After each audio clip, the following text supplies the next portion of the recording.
Je vais vous raconter une histoire. Cette histoire se passe à une époque où il ne suffisait pas d'aller sur Internet pour apprendre la magie. Cette histoire parle d'un magicien belge qui décida d'entreprendre un voyage autour du monde pour parfaire son art. En effet, ce magicien ne connaissait qu'une seule manière de mélanger les cartes. Son voyage commença donc en France. C'est ainsi qu'à Paris, au détour d'une ruelle, un magicien lui apprit le mélange français. Son voyage continua jusqu'en Espagne. Le mélange là-bas ressemble d'ailleurs drôlement à un éventail. Il prit ensuite un bateau pour rejoindre l'Amérique, et c'est pendant la traversée qu'un Australien lui enseigna son mélange. Arrivé dans le Nouveau Monde, il rencontra tout d'abord un croupier, et non pas un magicien. C'est seulement par la suite qu'un homme du showbiz lui enseigna le mélange américain. Il continua son apprentissage en Russie. Il avait beau être à l'autre bout du monde, le mélange là-bas ressemblait bizarrement à celui de l'Amérique. Il finit par apprendre au Japon un mélange des plus étranges. Il faut dire que là-bas, tout est vraiment différent. Et c'est après cette dernière escale qu'il plia bagage et décida de rentrer au pays. Il était ainsi devenu très différent, car en effet, il était le seul parmi tous ses amis magiciens à pouvoir réaliser les différents mélanges du monde.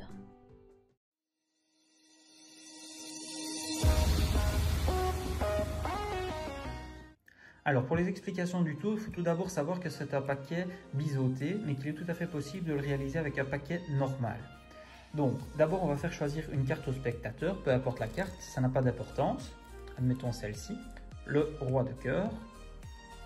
Et alors il va falloir effectuer un contrôle de cette carte pendant toute la durée du tour.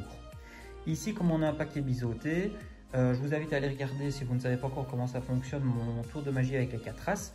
Vous positionnez la carte dans le paquet et alors si vous le faites avec un tour normal, il va falloir juste faire un break pour aller récupérer l'endroit où se trouve la carte et faire une coupe. Donc ici comme on a un paquet biseauté, je vous remontre en vitesse, vous voyez la carte sélectionnée redépasse légèrement. C'est pour ça que je commence toujours par le mélange belge, parce que de cette manière je sais aller récupérer facilement l'emplacement de la carte tout en mélangeant. Et je le fais jusqu'à ce que la carte se retrouve au-dessus du paquet, comme ici. Ensuite, j'enchaîne avec le mélange français, parce que pour l'intérêt du tour, il faut que la carte se retrouve en dessous. Et comme avec le mélange français, on sait facilement ramener une carte d'en haut en bas et ainsi de suite, et bien ici, hop, je pince simplement ma carte qui est ici, et hop, je mélange, et elle va donc se retrouver en dernière position. Et à partir de maintenant, il va falloir la garder en dessous jusqu'à la fin du tour. Donc, quand vous faites votre mélange espagnol, vous séparez le paquet en deux. Ensuite, vous faites vos éventails. Et alors, comme on sait que la carte se retrouve dans la main gauche, eh bien, c'est le paquet de droite qui va venir se remettre par-dessus. Et pas l'inverse. Comme ça nous permet de la garder tout en bas. Pour le mélange australien, c'est pas difficile non plus, étant donné qu'on prend le paquet et qu'on rejette des cartes, il suffit simplement de ne pas aller chercher la dernière. Donc vous prenez un paquet dans le paquet et hop, vous faites votre mélange. Comme ça, on ne touche pas à la dernière carte. Ensuite, pour le mélange américain, un peu comme pour le mélange espagnol, on fait deux paquets. Notre carte se retrouvera donc dans la main gauche. On s'arrange pour que ce soit cette carte-là qui parte la première. De cette manière, on se retrouve avec le roi en dernière position. On peut faire notre petite fontaine. Pour le russe, même principe.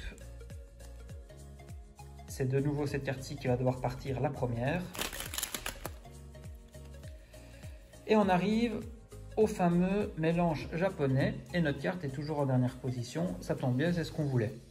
Alors, ici, vous prenez des cartes, vous les mettez à l'endroit, à l'envers, à l'endroit, à l'envers, à l'endroit, à l'envers. Et alors la dernière carte, il va falloir venir la remettre de votre côté ici.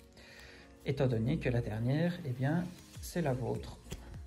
Alors ici, ça donne l'illusion au spectateur que tout le paquet a été mélangé et que toutes les cartes s'interposent en étant à l'endroit, à l'envers, à l'endroit, à l'envers. Sauf qu'en réalité, on a toutes les cartes d'un côté et toutes les autres de l'autre pour le reste du paquet. Elles ne sont pas toutes réellement mélangées.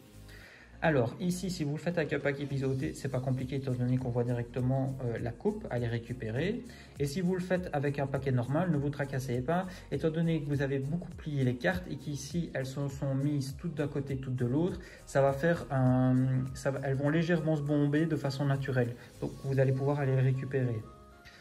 Une fois que c'est fait, vous récupérez votre coupure et hop, vous venez la glisser de cette manière sur la carte du spectateur. Et ensuite, vous n'avez plus qu'à faire un petit feuilletage et on retrouve bien donc la carte du spectateur, c'est la seule qui se retrouve dans l'autre sens. Voilà, c'est un tour un petit peu plus compliqué, j'espère que vous l'avez apprécié et je vous donne rendez-vous dimanche prochain pour un nouveau tour. Ciao!